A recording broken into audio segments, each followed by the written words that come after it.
Hey guys, I'm Justin with AmericanMuscle.com, and today we're taking a closer look at and showing you how to install the KONI STR.T shock and strut kit, fitting all 2015 and newer Mustangs, excluding the GT350 and GT500. Now, you should be considering the KONIs here if you'd like an affordable upgrade over those factory dampers from one of the industry leaders to help deliver a sportier ride with a set of stock or aftermarket lowering springs.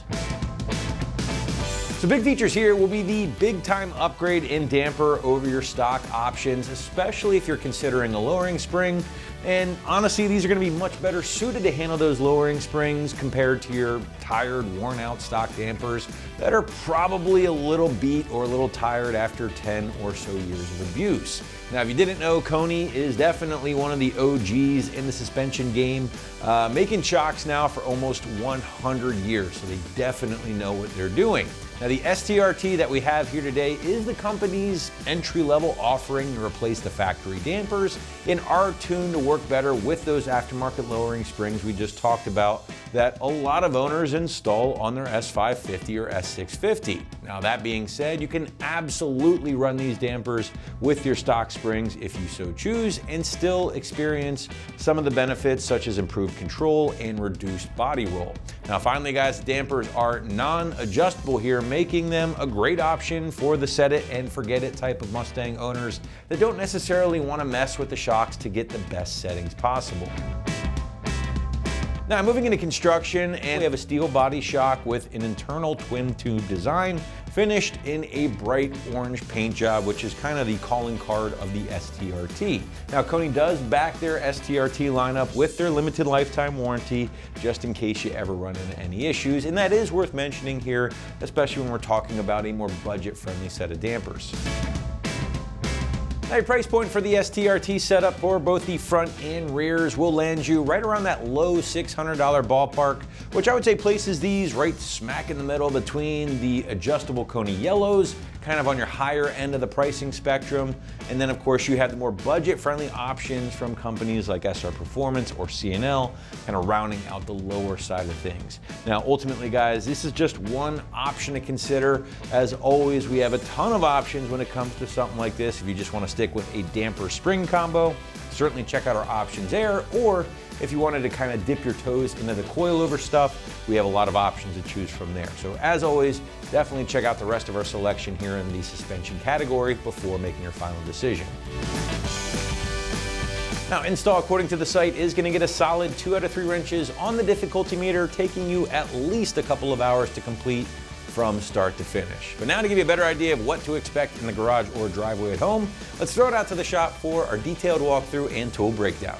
The tools you'll need for this project are a 1/2-inch impact gun or a 1/2-inch drive ratchet, a 1/4-inch drive and a 3/8 drive ratchet, a pass-through ratchet, an 8 and a 10 millimeter socket, a 15, a 17, and 18 millimeter socket, a 15/16 socket, a 13/16 and a 7/8 pass-through socket, a 6 millimeter Allen wrench or bit, an 18 millimeter wrench, a flathead screwdriver, trim panel removal tool, and a caliper hanging device.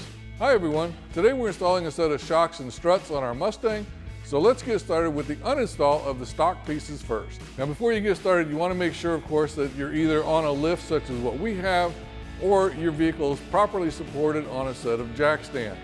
If you're using jack stands, you want to make sure that you're supporting the vehicle by the frame and not by the rear suspension, because we are going to have to be moving that suspension to install and uninstall our shock. So the first thing we're going to do is use our 18 millimeter socket and remove these 2 upper mount bolts here to get them out of the way.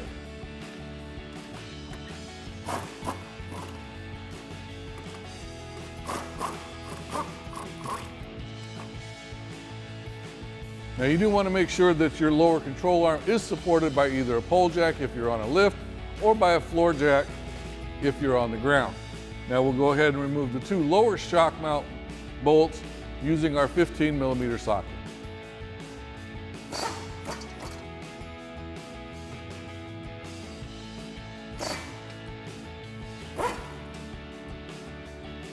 Now you can just lift your shock straight out. Now we're ready to uninstall our front strut. So the first thing we're going to do is remove our caliper and rotor. And to do that, we're going to use our 15mm socket and remove the 2 bolts in the back that hold our caliper to our mounting bracket and get that out of the way.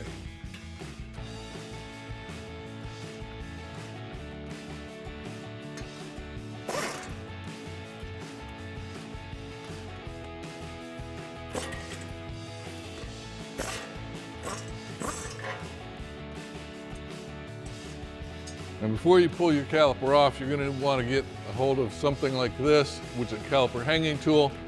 And what we're going to do is we're going to hang this off of the subframe just to keep tension off of the brake hose so we don't damage that. So we'll slide our caliper off. Slide our hook in through one of the bolt holes.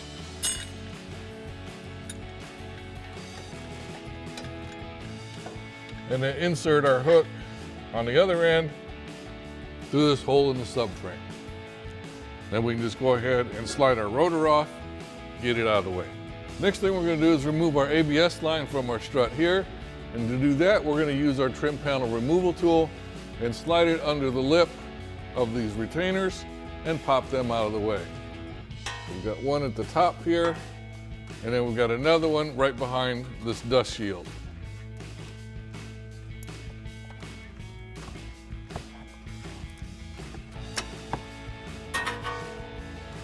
Now we're going to go ahead and remove our nut from our upper sway bar link.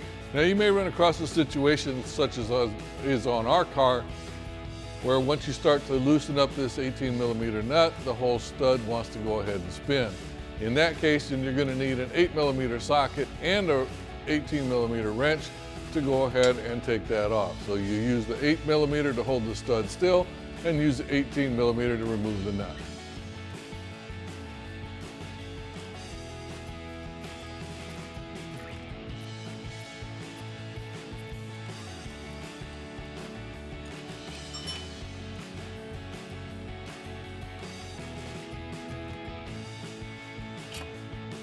Now we're going to use our 15/16 socket to go ahead and loosen up the 2 nuts on the retaining bolts for our strut and steering knuckle.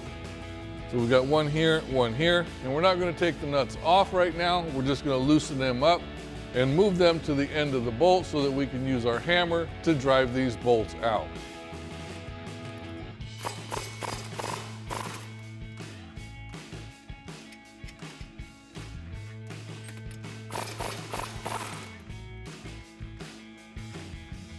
All right, now you want to make sure that your nuts are at least level with the end of the bolt, maybe even a little bit farther out so that we don't damage the end of the bolt. And using our hammer, we're going to drive this bolt out because it's got splines on the other end that hold it in place.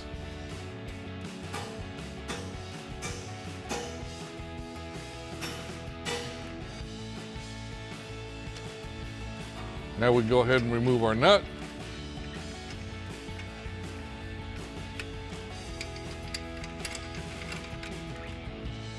And finish tapping out our bolt.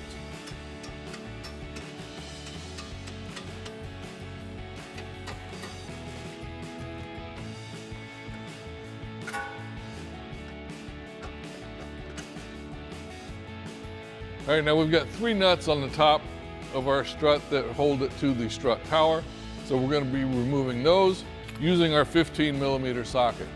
Now you can go ahead and remove 2 of them right away, but before you remove the 3rd one, make sure that you reach down and grab a hold of the strut to keep it from falling on the ground.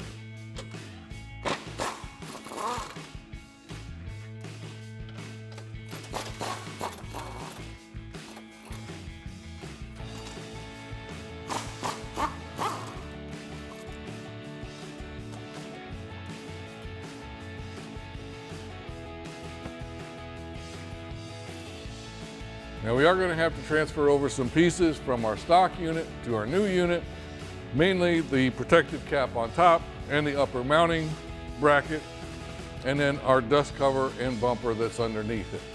So to do that, we're going to use a flathead screwdriver and pop this upper cap off. We just slide it underneath and work it around and pop it off. All right, next we're going to remove this 15mm nut at the top so we can remove our bracket.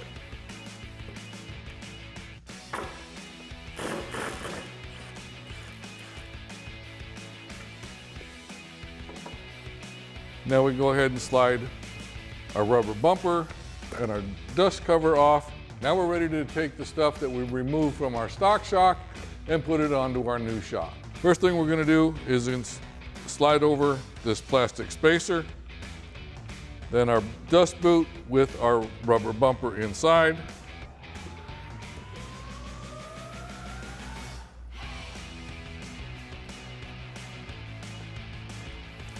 And you want to make that sit down about 1/4 of an inch or so from the shoulder. Now you want to make sure that your dust boot and rubber bumper sits about 1/2 inch or so below the shoulder of the shaft. Then we'll install our upper mount, as well as the supplied nut.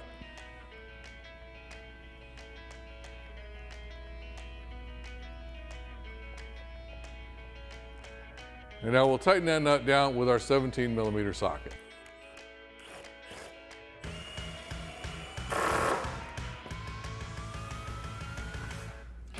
Once we've got our nut on, go ahead and replace our cap. And now we're ready to install our new shock, reusing the original hardware. So we'll just set this back into place.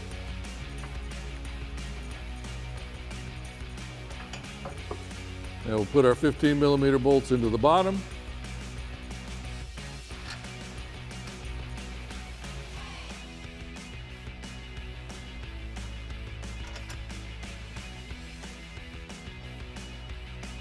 And we'll tighten those up with our 15mm socket.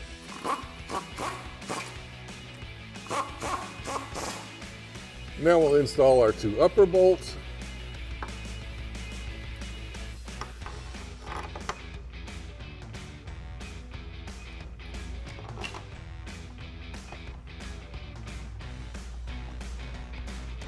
And we'll tighten them down with our 18mm socket.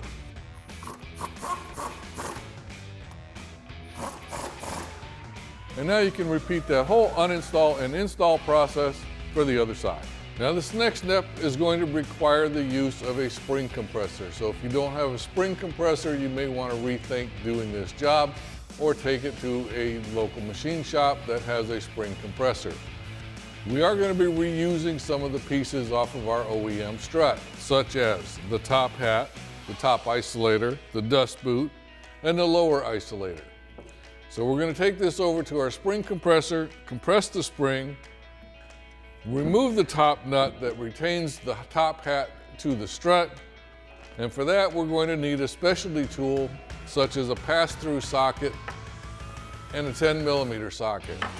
And what we're going to do is use this pass-through socket, put it on the nut, 13/16 or 21mm, and then we'll use our 10mm socket on the top of our stud here to hold that still while we loosen the nut.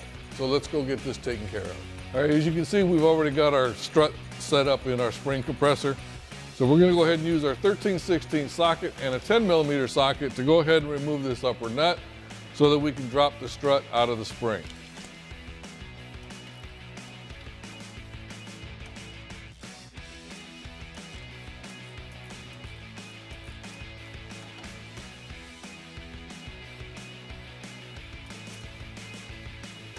All right, now we're going to go ahead and remove our dust shield,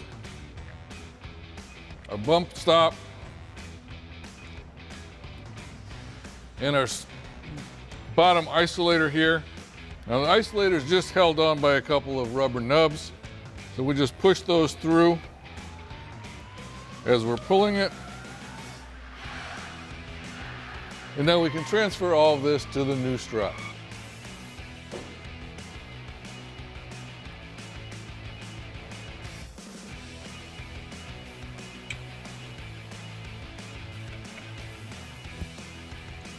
Now we'll slide the included nylon washer over the top of the strut, slide our bump stop, and then our dust cover. Now we can go ahead and install our new strut onto our old spring. Now we can go ahead and slide our new strut up inside our top hat.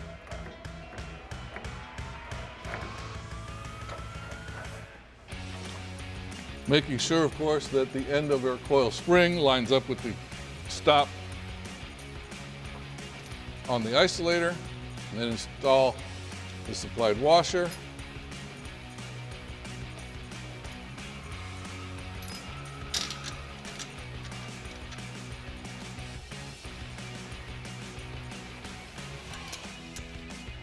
And we'll install the supplied washer and the nut on top.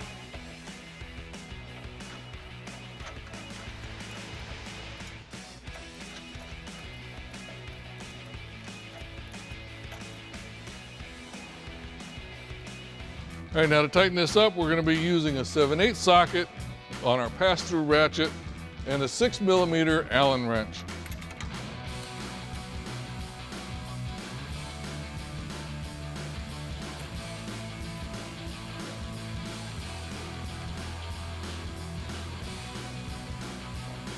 All right, now we're ready to install our new strut.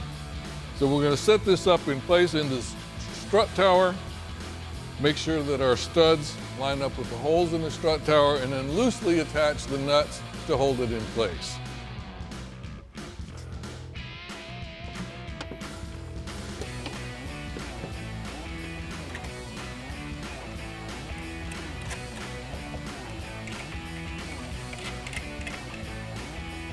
All right, now we're ready to install our lower strut mount bolts. And to get these lined up, you're going to line up your steering knuckle with the slot in our lower strut. And then you'll probably have to push down on the steering knuckle in order to be able to get your bolt in. Now, it's always easier to start with the lower bolt and then move your way up to the upper bolt.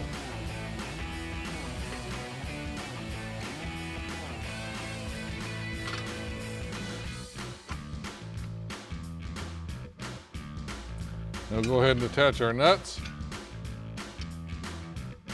Now don't worry if the bolt doesn't go all the way through, because it is splined on the end. So we'll just worry about tightening up the nut itself, and that will pull the bolt all the way through. So we'll use our 15mm socket to tighten those up.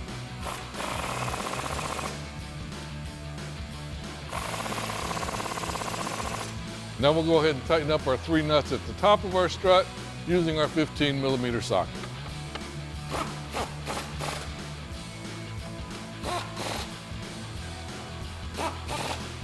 All right, now we're going to go ahead and reconnect our sway bar end link using the original hardware, and we'll tighten it up using our 18mm wrench and our 8mm socket.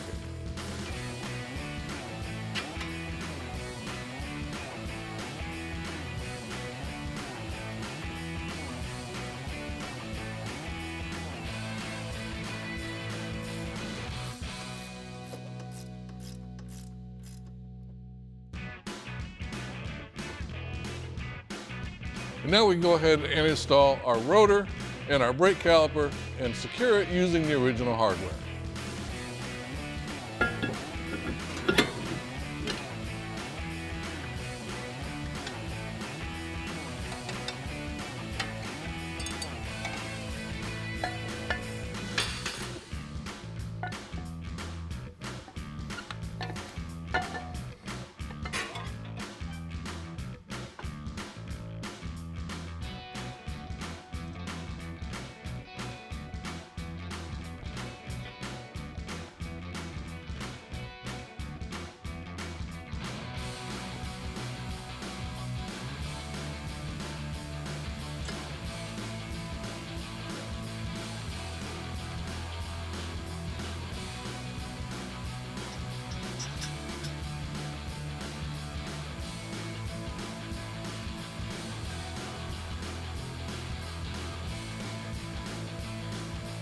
All right, now we'll tighten those 2 bolts up using our 15mm socket.